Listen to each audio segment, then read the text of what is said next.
모여주시면 좋겠습니다. 오늘 하나님의 말씀 보도록 하겠습니다. 마태복음 17장 14절부터 20절까지의 말씀 제가 먼저 읽고 여러분 나중에 읽고 교독하겠습니다. 그들이 무리에게 이르매 한 사람이 예수께 와서 꿇어 엎드려 이르되 주여 내 아들을 불쌍히 여기소서. 그가 간질로 심히 고생하여 자주 불에도 넘어지며 물에도 넘어지는지라. 내가 주의 제자들에게 데리고 왔으나 능히 고치지 못하더이다. 예수께서 대답하여 이르시되 믿음이 없고 패역한 세대여, 내가 얼마나 너희와 함께 있으며 얼마나 너희에게 참으리요. 그를 이리로 데려오라 하시니라. 이에 예수께서 꾸짖으시니 귀신이 나가고 아이가 그때로부터 나으니라. 이때 제자들이 조용히 예수께 나와 이르되 우리는 어찌하여 쫓아내지 못하나이까. 함께 읽겠습니다. 이르시되 너희 믿음이 작은 까닭이니라. 진실로 너희에게 이르노니 만일 너희에게 믿음이 겨자씨 하나만큼만 있어도 이 산을 명하여 여기서 저기로 옮겨지라 하면 옮겨질 것이요 또 너희가 못할 것이 없으리라. 아멘. 우린 지난주에 변화산, 소위 변화산 사건이라고 하는 그 현장을 살펴보았습니다. 그 현장에서는 성자 하나님으로 이 땅에 오신 예수 그리스도께서 하나님의 모습으로 변화되어지는 모습이 있었습니다. 그곳에서 제자들은 모세와 엘리야를 보았습니다. 그곳에서 영광스러움을 맛보았고 유대인들이 가장 사랑하는 믿음의 선배들도 보았고 그 가운데서 미리 하나님의 나라를 맛보는 시간을 경험하였다라고 말씀을 드렸습니다. 이 세상에서 경험할 수 없는, 쉽게 경험할 수 없는 놀라운 경험들을 우리 그 제자들이 하고 난 이후에 오늘 본문이 그 다음에 이야기를 하고 있습니다. 그 경험이 얼마나 강력하고 그 경험이 얼마나 좋았던지 베드로가 이렇게 고백을 해요. 17장 4절에 보면 이렇게 기록하고 있습니다. 베드로가 예수께 여쭈어 이르되 주여 우리가 여기 있는 것이 좋사오니 만일 주께서 원하시면 내가 여기서 초막 셋을 짓 때 하나는 주님을 위하여 하나는 모세를 위하여 하나는 엘리야를 위하여 하리이다. 이렇게 말했어요. 그곳에 당장 건축을 하겠다는 거예요. 그곳에 초막을 짓겠다는 거예요. 그곳에 주님과 모세와 엘리야의 종이 되어서 그곳에서 심부름을 하더라도 나는 그 땅에서 그 현장에서 살고 싶다라고 하는 거예요. 엄청난 충성의 서약 아닙니까? 엄청난 믿음의 고백 아닙니까? 그 베드로의 마음이 이해가 됩니다. 여기 계신 우리 많은 분들이 그런 경험들이 있으실 겁니다. 우리가 은혜 받고 나면 교회 자꾸 오고 싶고 은혜 받고 나면 그 자리를 떠나기 싫고 은혜 받고 나면 정말 그 주님과 동행하고 싶은 마음들이 우리에게 들지 않습니까? 제가 어린 시절 제 고등학교 1학년 때부터 신앙생활을 했는데 이제 우리 아이들이 이제 보면 이제 수련회를 이제 1년에 한 차례 두 차례씩 이렇게 가지 않습니까? 저 때도 이제 수련회가 그때는 너무나 붐이었어요. 그래서 저희가 이제 저희 교회가 제가 이제 있었던 모교회가 중고등부가 한 100명 정도 되는 교회였습니다. 아이들이 많았어요. 그 아이들을 데리고 이제 수련회를 가는데 제가 고등학교 2학년 수련회 때가 기억이 납니다. 정말 차도 다니지 않는 곳이었어요. 차를 저 밑에서 버스에서 내려주니까 정말 한참 30분, 1시간으로 올라갔는데 정말 길도 없는 곳에 다 쓰러져가는 기도원이 하나 있었어요. 그 기도원이 알고 보니까 피가 새는 기도원이더라고요. 화장실도 퍼세식이고 이제 그런 기도원에다가 애들을 넣어놓고 막 이제 기도를 하고 예배를 드리고 하는데 그곳에서 아이들이 정말 은혜를 받았습니다. 그래서 그날 저녁에 막 울고 불고 막 뒹굴고 막 애들이 그랬어요.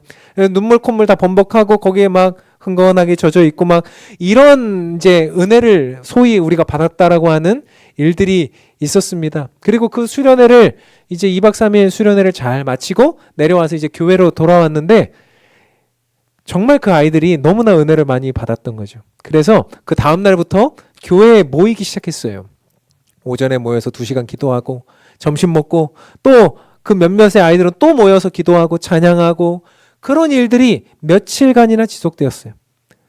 며칠 가다 보면 괜찮은 이제 그냥 또 사그라들겠지 했는데 그렇지 않았어요. 거의 한 달간이나 아이들이 너무나 은혜를 많이 받아서 계속 교회에 모이고 계속 교회에 있고 싶어하고, 어떤 애들은 신학교 가겠다고 하고, 어떤 애들은 교회에서 살고 싶다고 하고, 막 그런 일들이 우리 가운데 있었습니다. 근데 이제 학교에 갈 때가 되었어요. 이제 학생들이니까 다 학교에 갈 때가 되어서 이제 8월 말이 되어서 이제 애들이 다 학교로 흩어졌습니다. 이제 학교에 가서 이제 오고 이제 주일날 한 번씩 오고 토요일날 오고 이렇게 했는데, 그렇게 아이들이 한 주, 2주 지나면서 이제 학교를 다니기 시작하고 또 학원에 다니고 또 애들이 이제 삶의 현장 속에서 뭐 이렇게 부딪히고 하다 보니까 어땠습니까? 이 아이들이요, 하나 둘씩 무너지는 모습을 보게 된 거예요. 더 안타까운 것은 그 아이들이 세월이 1년, 2년, 3년 지나면서 우리가 청년들이 되고 그렇게 하면서 정말로 많은 아이들이 그때부터 교회에 다니지 않는 것을 보게 되었어요. 저는 생각해 보았어요. 이상하다. 그때 그렇게 눈물 콧물 주님 앞에서 나의 모든 것을 드리겠노라고 고백했던 그 아이들의 모습은 어디에 있었을까? 그리고 그때 그 모습은 분명히 진심이었을 텐데, 그렇다면 그 아이들이 왜 저처럼 변화되었을까? 왜 그렇게 새롭게 그렇게 나아가지 못했을까라는 생각을 하게 되는 거죠. 저는 오늘 본문에 본 말씀을 보면서 그 친구들이 생각이 났고 그때 현장들이 생각이 났습니다. 주님은 언제나 말씀하고 계세요. 산 위에 은혜를 받은 현장에서 우리가 은혜를 받고 나면 우리들의 진짜 실력은 어디에서 나오는 겁니까? 산 아래에 현실에서 나온다는 것을 알려주고 있는 거예요. 우리가 집중하고 우리가 바라보고 우리가 변화시켜야 될 현장은 어디입니까? 산 위가 아니라 산 아래죠. 예수님은 지난주에 그 변화산의 말씀을 주시고 나서 거기에서 모든 말씀을 이어가지 않으시고 상황과 환경을 변화시키셔서 오늘 본문을 이어가게 하시면서 산 아래의 현장 속에서 너희들의 믿음과 모든 것들이 구현되어야 된다라고 말씀하고 있습니다. 마틴 로이드 존스 목사님은 믿음의 힘이라고 하는 그의 설교에서 예수님이 산 위의 영광과 은혜를 보여주시는 이유는 영적 현실의 진짜 전쟁을 제자들이 산 아래에서 구현해야 된다라고 하는 내용을 보여주시기 위해서다라고 말씀하셨어요. 산 위에 있는 은혜 받는 현장은 우리들에게 있어서 너무나 중요한 것이죠. 하지만 그곳에서 영원히 머물 수 없다는 것입니다. 우리는 산 아래의 현실에서 살아가야 된다는 거죠. 그래서 마태와 또 수많은 복음서의 저자들이 그 안에서 그 현장들을 연결하고 있고 예수님은 제자들을 데리고 그 현장 속으로 다시 들어가신 겁니다. 산 아래로 내려왔을 때 어떤 일이 벌어지고 있었습니까? 오늘 보면 15절, 16절인데 제가 한번 읽어보도록 하겠습니다. 주여, 내 아들을 불쌍히 여기소서. 그가 간질로 심히 고생하여 자주 불에도 넘어지며 물에도 넘어지는지라. 내가 주의 제자들에게 데리고 왔으나 능히 고치지 못하더이다. 이게 산 아래의 현장이에요. 이 아이가 하나 있었는데 이 아이가 간질병과 같은 모습을 보여요. 간질병이 뭡니까? 갑자기 땅에 쓰러져서 거품 물고 쓰러지고 덜덜 떨고 막 아무 움직이지도 못하고 하는 게 간질병의 모습입니다. 그런데 이 아이가 진짜 간질병이 아니었던 것 같아요. 이 아이를 이렇게 하는 그 엄청난 영적인 힘이 있었던 것 같아요. 그래서 마가복음에서는 이 아이를 귀신 들렸다라고 말했어요. 이 아이는 귀신 들린 겁니다. 그래서요, 이 아이를 간질병처럼 이렇게 보이게 하고 또 때로는 물에 집어넣기도 하고 때로는 불에 집어넣기도 하는 거죠. 여러분, 사람이 물에 들어가고 불에 들어가면 어떻게 됩니까? 죽어요. 그런데 귀신은 어떻게 하고 싶은 겁니까? 그 아이를 최대한 이용하고 나중엔 어떻게 하고 싶은 거예요? 그 아이를 죽이고 싶은 거죠. 이게 영적인 현상이었다라고 말하고 있습니다. 지금 이 모든 현장 속에서 사람들을 패닉으로 만들고 또 가정을 파괴시키고 그 현장 속에서 그렇게 어렵게 만들고 있는, 사람들을 두렵게 만들고 있는 현장에 지금 이 아이와 제자들과 또 수많은 사람들이 있는 현장이라는 이야기입니다.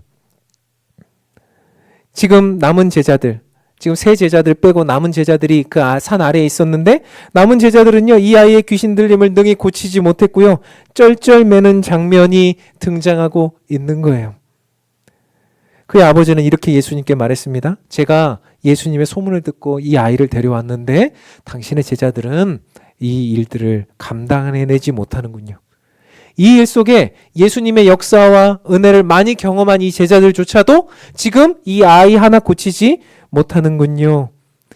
그러니 이 아이를 위해서 무엇을 하실 수 있다면 조금 도와주십시오 라고 하는 것이 이 아버지의 고백이었어요. 사랑하는 성도 여러분, 우리가 이 시간 은혜를 받고 계시는 줄 압니다. 우리가 매주마다 주일에 와서 하나님을, 예수님을 만나고 계시는 줄 압니다. 그런데 우리는 왜 현장으로 가고 싶지 않아 합니까? 왜 우리는 은혜를 받고 나면, 더 많은 은혜를 받고 나면 왜 자꾸 현장을 두려워합니까? 우리 현장이 만만한 현장이 아니기 때문에 그렇죠. 우리 현장은 장난 아니기 때문에 그래요. 그 현장은 정말 생사가 왔다 갔다 하고요. 그 현장은 죽느냐 사느냐 하는 문제가 있고요. 그 현장은 막 다들 울고불고 하고 있고요. 그 현장은 정말 실제이기 때문에 그래요. 그 현장 속에서 정말 내가 이거는 죽기 살기로 하지 않으면 정말 안 되는 그 현장 속에 우리가 살아가고 있고, 그것이 우리가 몸담고 있는 현장이기 때문에 사실은 우리가 그죠? 그래, 은혜 받으면 그냥 이 자리에 머물고 싶고, 그저 교회에 그냥 있고 싶고, 그저 예수님과 함께 그냥 내가 초현실적인 상황 속에서 있고 싶은 상황이 있는 것입니다. 말씀드렸던 중고등학생들이 산 위의 수련회장에서 혹은 교회에서 그저 기도하고 있는 그 현장에서 있고 싶은 내용, 그때 그들은 생각했어요. 내가 여기서 기도하기만 하면 온 세상과 열방을 변화시킬 수 있을 거라고. 내가 기도하기만 하면 내가 삶에 있는 정말로 어렵고 힘든 그 현장들이 그냥 자연스럽게 변화될 거라고. 학교나 가정이나 우리 직장이나 나의 삶의 현장보다는 그저 현실 도피성으로 교회에 오는 게 좋았고, 그저 그런 현장 속에 있고 싶었던 거죠. 그런데 아니란 말입니다. 너무나 가슴 아픈 이야기지만 우리 모두가 다 그런 마음을 가져요. 제가 지난주에도 우리가 하나님 나라에 대한 이야기를 막 했잖아요. 하나님 나라에 대한 이야기를 막 하니까 하나님 나라는 하나님 나라고 우리의 삶은 우리의 삶이다 라고 혹 생각하시는 분들이 계셨는지도 모르겠어요. 목사님은 목사님의 이야기를 하고 나는 내 삶을 살고 이렇게 생각하시는 분들이 계셨는지도 모르겠어요. 심지어 어떤 분들은 아유, 목사님은 잘 사나? 뭐 자기도 못 살면서 나한테 그런 걸 강요해? 라고 생각하시는 분들이 계셨는지도 모르겠어요.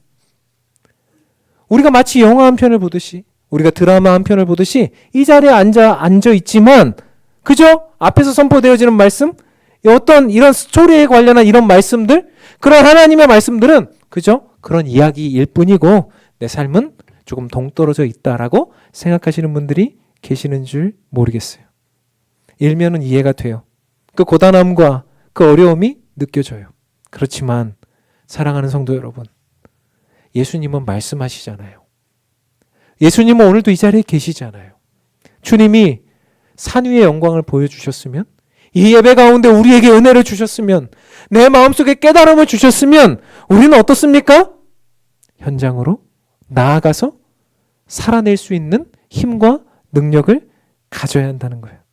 팀 켈러 목사님은 이 구절을 해석하면서 하나님은 종종 우리에게 산 위의 은혜를 주십니다. 그렇지만 그 은혜를 우리는 도시의 한복판인 우리의 삶의 자리에서 구현해내야 합니다. 존 스토트 목사님은요, 기독교는, 성도는 산 위의 현장과 산 아래의 고난의 현장을 왕복하는 것이 기독교요 성도의 삶이다라고 말하고 있어요. 결코 산 위에서만 머무를 수 없다는 것을 수많은 사람들과 수많은 교회와 수많은 성도들이 그렇게 인지하고 살아야 되는데 어떻습니까? 사실 오랜 시간 동안 우리는 그 말씀은 말씀이고 나는 나요.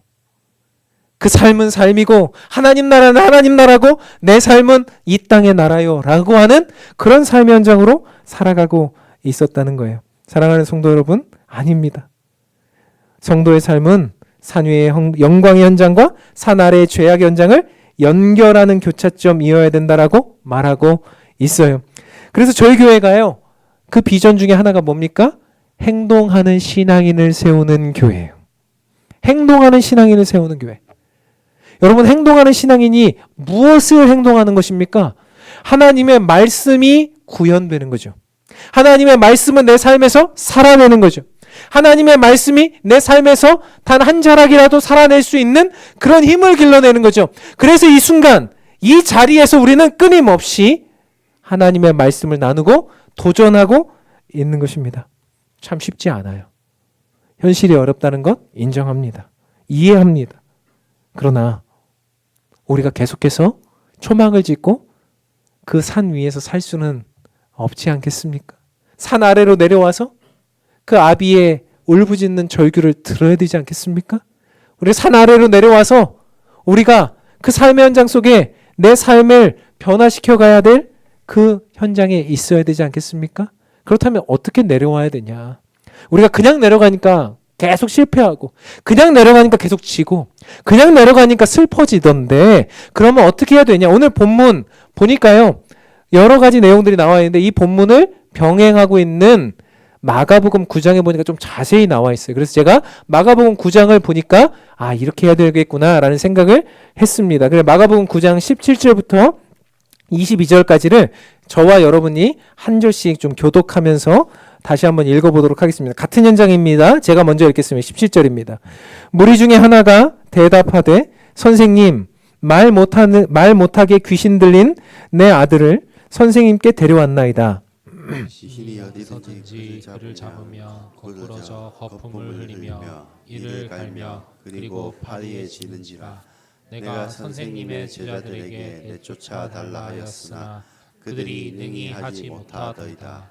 대답하여 이르시되 믿음이 없는 세대여, 내가 얼마나 너희와 함께 있으며 얼마나 너희에게 참으리요. 그를 내게로 데려오라 하시매 이에 데리고 오니 귀신이 예수를 보고 곧 그 아이로 심히 경련을 일으키게 하는지라.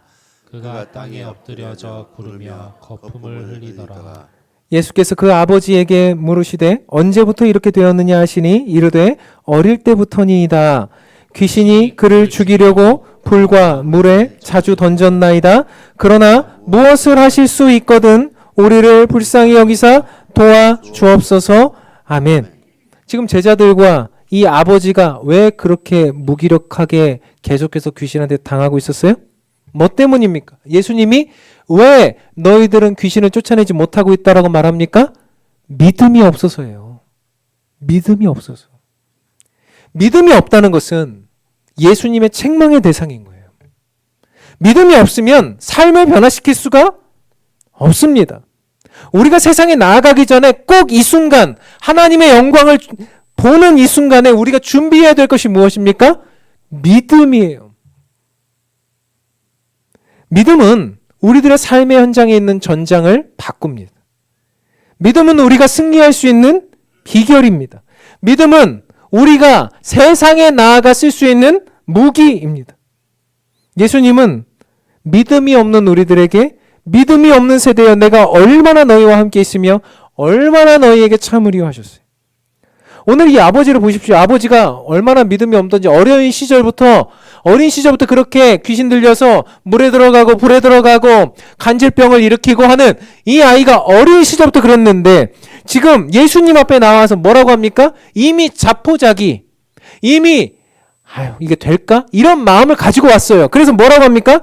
무엇을 하실 수 있거든 우리를 좀 도와주십시오. 지금 온 세상의 창조주 되신 주님 앞에 나와서 뭘 좀 하실 수 있으면 좀 한번 해보시오 라고 말하는 것이 믿음이 없는 모습이죠. 그런데 사실은 이 아버지의 모습이 저와 여러분의 모습 같더라니까요. 우리가 기도할 때 그러지 않습니까? 하나님 하실 수 있으면 이것 좀 해주시면 안 될까요? 제가 어떤 일을 하려고 하는데 하실 수 있으면 이 일 좀 해결해 주시면 안 될까요? 하실 수 있으면. 우리 너무 체면차리죠? 하실 수 있으면 좀 한번 좀 돌아봐 주시면 안 될까요? 마치 상사에게 서류를 제출하듯이 말이죠. 마치 상사에게 기한문을 제출하듯이 하실 수 있으면 한번 봐주세요. 그것이 우리의 기도가 아니었나. 예수님이 뭐라고 말씀하십니까? 9장 23절에 그 하실 수 있으면 이라고 하는 말 앞에 예수님이 이렇게 대답하십니다. 23절입니다. 예수께서 이르시되 할 수 있거든이 무슨 말이냐? 믿는 자에게는 능히 하지 못할 일이 없느니라. 아멘이에요. 예수님은 우리의 상사로 오시지 않았어요. 우리의 회사 우리에게 어떤 그 귀한 문을 받으시는 분으로 오시지 않으셨잖아요. 우리의 선생님으로 오시지 않으셨잖아요. 우리의 자녀가 어려움을 당하고 있고 우리의 자녀가 힘든 일을 당하고 있을 때 하실 수 있으면 어떻게 좀 도와주실래요? 이렇게 말하고 있는 우리들에게 뭐라고 말씀하세요? 할 수 있거든이 도대체 무슨 말이냐? 할 수 있거든이. 너희가 믿음이 있으면 능치 못한 일이 없다. 믿음 없는 말 그만하고 나에게 데려오라. 믿음 없는 말 그만하고 나에게 데려오라. 여러분, 믿음이라는 것은 보이지 않는 것을 보는 것입니다. 우리가 믿음이라는 것, 또 예수님, 우리가 어떤 내용, 신앙적인 어떤 부분 사실 보이지 않습니다. 저도 예수님의 얼굴 단 한 번도 본 적이 없습니다. 그런데 우리는 무엇을 압니까? 예수님이 살아계시다는 것을 믿습니다. 완전히 다른 거예요. 우리가 눈으로 보지 못해도 예수님이 계시다는 것을 우리는 믿는 거죠. 그래서 이 자리에 있고 우리는 그러면서 하나님 나라를 경험하고 맛보고 그것을 살아가는 거죠. 그런데 우리들의 삶의 현장 가운데 있으면 어때요? 할 수 있으면 좀 한번 도와주시면 어떨까? 보통 전쟁은요, 보이지 않는 것을 보는 사람이 승리해요. 저는 소설이지만 삼국지에서 가장 유명한 적벽대전을 되게 좋아해요. 왜냐하면 그 적벽대전이라고 하는 그 전쟁 속에서 승리의 요소가 어디에 있었느냐가 되게 중요하지 않습니까? 절대적으로 열세였던 무기, 병력, 현장 상황, 그리고 그 병사들의 사기, 유비와 손권의 연합군은요, 사실은 저 앞에 있는 83만 조조의 대군 앞에는 상대도 안 되는, 게임이 안 되는 게임이었어요. 그런데 그 전장을 바꾸는 사람이 누구였습니까? 제갈공명이죠. 제갈공명이 어떻게 바꾸었습니까? 어떻게 그 전장을 바꾸었습니까? 보이지 않는 것을 보는 사람이었기 때문이죠. 제갈공명이 그 안에서 바람의 방향이 바뀔 것을 생각했죠. 날씨가 바뀔 것을 생각했죠. 그리고 사람들의 마음속에 있는 그 심리를 생각했죠. 제갈공명이 본 것은 무엇입니까? 보이지 않는 것을 본 거예요. 여러분, 우리들의 삶의 현장 속에 무엇이 전장을 바꿉니까? 보이지 않는 믿음이 전장을 바꿀 수 있어요. 예수 그리스도를 향한 믿음이 사실은 바뀔 수 있다는 거예요. 우리는 자꾸 혈과 육의 싸움을 하려고 해요. 우린 자꾸 내 힘으로, 내 능으로, 내 어떠함으로. 그러니까요, 믿음 없이 나아가면 어떻게 되는 겁니까? 백전백패죠. 저쪽은 엄청나게 강한데요. 저쪽은 엄청난 물량을 가지고 승부를 하고, 저쪽은 엄청난 영적인 세력을 가지고 승부를 하는데요. 우리가 믿음 가지고 나아가지 않으면, 우리가 내 뒤에 계시는 예수 그리스도의 역사를 가지고 나아가지 않으면 백전백패. 그러니 매번 우리는 힘든 거예요. 사랑하는 성도 여러분, 우리가 삶으로 나가 이 영광스러운 하나님 나라를 경험했으면 무엇을 가지고요? 그 경험한 경험과 믿음을 가지고 어떻게 해야 된다고요? 세상에 나아가야 합니다. 그래서 그렇게 나아갈 때라야만 우리는 승리할 수가 있는데요. 저는 믿음을 가지고 나아가야 된다라고 하는 그 내용 앞에서 우리가 믿음이라 하니까 항상 피상적인 것 같아요. 그런데 오늘 본문에 보니까 예수님이 말씀하시는 믿음의 속성이 나와 있습니다. 오늘 본문 20절입니다. 우리가 20절 같이 믿음은 어떤 믿음이어야 되는지 한번 읽겠습니다. 시작. 이르시되 너희 믿음이 작은 까닭이니라. 진실로 너희에게 이르노니 만일 너희에게 믿음이 겨자씨 하나만큼만 있어도 이 산을 명하여 여기서 저기로 옮겨지랴 하면 옮겨질 것이요 또 너희가 못할 것이 없으리라. 아멘. 말씀을 좀 띄워줘 보고 계실래요? 자, 여러분, 예수님이 우리의 믿음의 속성에 대해서 지금 말씀하고 계시는데 우리가 지는 이유가 뭐라고요? 너희들의 믿음이 작은 까닭이니라 그러셨어요. 그러면 이 뉘앙스가 맞으려면 어떻게 해야 됩니까? 얘들아, 너희 믿음이 너무 작다. 그래서 너희들이 진다. 그러니까 만일 너희에게 믿음이 말하고 어떻게 해야 됩니까? 바다 같은 믿음이 있으면 이 산을 명하여 던져지라 해도 될 것이다. 혹은 큰 상징인 너희들에게 믿음이 산과 같은 믿음이 있으면 저 산이 옮겨질 것이다. 아니면 너에게 저 건물만큼만 믿음이 있으면 옮겨질 것이다. 너희들에게서 성전만한 믿음이 있으면 옮겨질 것이다. 이 세상에 큰 것들을 갖다 붙여야 되지 않습니까? 근데 예수님이 뭐라 그러세요? 너희 믿음이 너무 작아. 근데 너희들에게 어떤 믿음만 있으면? 잘 보이지도 않는 겨자씨와 같은 믿음만 있으면 산이 옮겨질 것이다. 뭔가 앞뒤가 안 맞는 말씀이에요.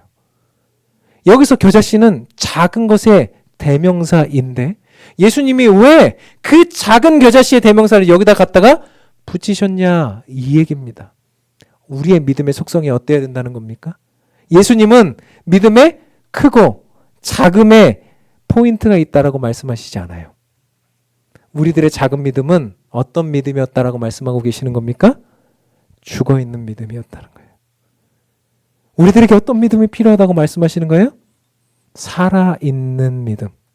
그것이 겨자씨같이 작을지라도 어떤 믿음이요? 살아있는 믿음. 여러분, 살아있는 믿음이 어떤 믿음입니까? 저는요, 살아있는 믿음이요, 굉장히 순수한 믿음이어야 한다고 생각해요. 여러분, 살아있는 믿음은 어떤 믿음입니까? 예수님이 지금 이 자리에 계시다라고 생각하는 믿음이에요. 여러분 믿으세요? 예수님이 지금 이곳에서 여러분을 지켜보고 계시고 여러분과 함께 하고 계시고 여러분의 마음을 아시고 여러분을 위로하고 계시며 여러분의 마음속 속속들이 그 모든 것에 대해서 이해하고 계시고 여러분의 삶의 현장 속에 일어나고 있는 모든 일 속에 간섭하고 계신 분이 예수님이라는 것을 믿으세요? 그것만 있으면 되잖아요. 그것만 엄청나게 큰 믿음인 거 아니잖아요. 작아도 진짜 예수님이 살아계셔서 저 목사를 통해서 예수님이 지금 직접 말씀하고 계시다는 것을 믿는 것이 진짜 믿음이잖아요. 여러분, 욥이 그 삶의 팍팍한 현실 속에 인생을 정말 살아야 되나 말아야 되나, 나는 빨리 죽고 싶다라고 하는 그 인생 속에 욥이 어떻게 그 어려움과 아픔 속에서 헤어나올 수 있었습니까? 욥기의 마지막 부분에 보면 욥이 어떻게 그 문제 속에서 빠져나옵니까? 하나님의 임재를 경험할 때 빠져나와요. 하나님이 내가 이런 것을 보여주고 이런 것을 보여주고 이런 것을 보여주고 너 한번 대답해 볼래? 하나님께서 임재하셔서 그에게 역사하실 때 그는 내 문제는 아무것도 아니었네? 빠져나오는 거예요. 요셉이 수많은 어려움과 아픔 속에서 요셉이 그런 정말 지난하고 힘들고 어려운 그런 수많은 현장 속에서 어떻게 빠져나올 수 있었어요? 여호와께서 그와 함께 하심으로 그것을 믿었기 때문에 그는 그런 어려운 현장 속에서 현실을 원망하지 않고 빠져나올 수 있었던 거예요. 여러분, 우리의 믿음은 어떤 믿음이어야 됩니까? 작지만 살아있어야 돼요. 작지만 살아있는 믿음은 무엇입니까? 예수님이 지금 이 현장 속에, 여러분의 현장 속에, 여러분의 삶의 현장 속에, 모든 문제 속에 주님이 함께하고 계시다라고 하는 믿음이죠. 임재와 동행은 가장 기본이지만 너무나 중요한 거죠. 예수님이 임재하고 계신다. 예수님이 내 삶에 함께 하신다. 사랑하는 성도 여러분, 우리가 가져야 될 첫 번째 그 믿음은 바로 예수님이 나와 동행하고 함께하고 계신다라고 하는 믿음인 줄 믿습니다. 두 번째 그 믿음은 어떤 믿음이어야 됩니까? 그 믿음은 살아있는 믿음이어야 된다고 그랬죠? 살아있는 믿음은 어때야 돼요? 자라나야 합니다. 살아있는데 자라나지 않으면 살아있는 것이 아닐 수 있어요. 여러분, 살아있으면 무조건 자라나게 되어 있습니다. 여러분, 겨자씨가 정말 작은 것이지만 땅에 심겨지면 어떻게 됩니까? 자라나요. 일주일이 지나면 새싹이 되고 1년이 지나면 나무가 되고 10년, 20년이 지나면 그것은 고목이 더 큰 나무가 거목이 되는 거예요. 그렇지만 이것이 죽어 있다면 이것은 그냥 그대로 머물러 있는 것이죠. 예수님은 너희들의 믿음이 작은 까닭이니라 너희들에게 살아있는 겨자씨와 같은 믿음이 있다면 그것은 커질 것이다. 그것은 엄청나질 것이다. 변화될 것이다 라고 말씀하고 계시는 거죠. 어떤 분들은 20년 전 그때 난 믿음 진짜 좋았어. 10년 전에 나는 너무나 훌륭했지? 근데 지금은 좀 어려워진 것 같아. 그런 것은 자라나는 믿음이 아닙니다. 예수님이 기대하시는 믿음이 아니에요. 내가 한 달 전에 교회를 다니기 시작했지만 지금은 조금 더 나아졌다. 앞으로 나는 5년 후에는 점점 더 훌륭해질 것이다. 여러분, 세상이 우리에게 끊임없이 말하고 요구하는 것은 야, 너 그것밖에 안 되지? 네가 뭘 할 수 있어요.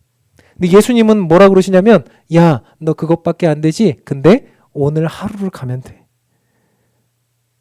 괜찮아. 할 수 있어.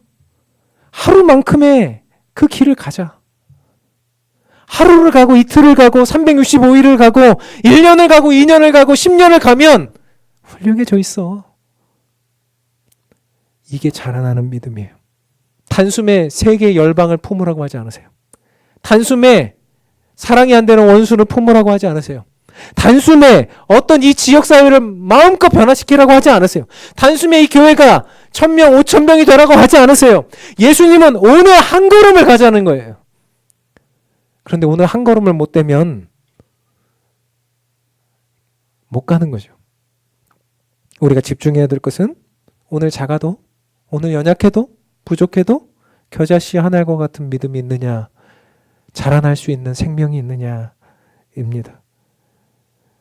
그저 우리의 가정과 우리의 일터와 우리의 삶의 현장 속에서 믿음의 겨자씨를 뿌려내서 그 한 걸음을 걸어가는 것을 오늘 주님은 우리에게 말씀하고 계시죠. 사랑하는 성도 여러분, 오늘 저는 제목을 산 위의 영광, 산 아래의 현실이라고 했어요. 산 위의 영광을 보는 여러분, 이거 영광을 못 보는 것도 문제긴 합니다. 산 위의 영광을 끊임없이 보고 있는 여러분, 그러나 이 자리에서 머물러서는 안 됩니다. 주님은 언제나 우리에게 산 아래로 내려가라. 산 아래에서 해결을 봐라. 산 아래에서 살아내라. 그런데 그냥 가니까 100점 100패더라는 거예요. 어떻게 가야 된다고요? 산 위에서 보았던 예수님의 역사와 임재를 어떻게 해요? 내 마음에 품는 믿음을 가지고 세상으로 나아가라. 믿음의 무기를 가지고 세상을 향해 가라. 그런데 그 믿음은 어떻다고요? 두 가지라고 했어요. 처음에는 어떤 믿음이어야 돼요? 그 믿음은 말해줘요. 예수님의 임재와 주님이 함께 하신다라고 하는 동행을 아는 믿음이라는 거예요. 딴지를 못하겠죠. 예수님이 우리와 함께 하신다. 가장 기본이지만, 가장 기본이지만 우리에게 주님이 말씀하시는, 오늘도 주님이 나와 동행하시며 그 현장 속에 함께 하신다라고 하는 믿음. 두 번째 믿음은 어떤 믿음이죠? 살아있는, 자라나는 믿음이에요. 주님께서 우리에게 오늘 하루를 가라 하셨다. 내가 막 큰 일을, 내가 막 천사의 말을 하고, 내가 막 엄청난 이야기를 하고, 내가 막 엄청난 그런 역사를 일으키고, 내가 뭐 정말 감당할 수 없는 만큼의 헌금을 하고, 그런 내용이 아니라 오늘 하루를 가자. 오늘 하루 훌륭해지자. 오늘 하루 내가 다른 사람에게 선행을 베풀자. 오늘 하루 내가 다른 이들에게 따스한 말을 해보자. 오늘 하루 이 교회의 어떤 일들을, 조그만 일들을 감당해보자. 오늘 이웃에게 어떤 역사를 이룰 수 있을까를 생각해보자. 사랑하는 성도 여러분, 삶이 힘드십니까? 또 때로는 돌파구가 필요합니까? 믿음 가지고 갑시다. 그래서 이 한 주간 그 돌파구를 믿음으로 삼고 두 가지의 그 역사의 믿음을 우리의 마음속에 품고 세상으로 나아가 승리하는 저와 여러분, 우리 모든 교회가 되기를 주님의 이름으로 축원합니다. 찬양합시다. 이 찬양의 가사를 보면 이렇게 돼 있네요. 내게 허락하신 시련을 통해 나의 믿음 더욱 강하게 자라나는 믿음이죠. 내가 겪는 시험이 어렵고 힘겨워도 내 주님보다 크지 않다. 주님이 나와 함께하고 계신다는 믿음이죠. 여러분, 이 믿음이 우리를 승리케 해줄 것입니다. 함께 이 찬양하면서 주님 앞에 우리의 믿음을 고백하고 승리를 생각하는 시간이 되길 원합니다.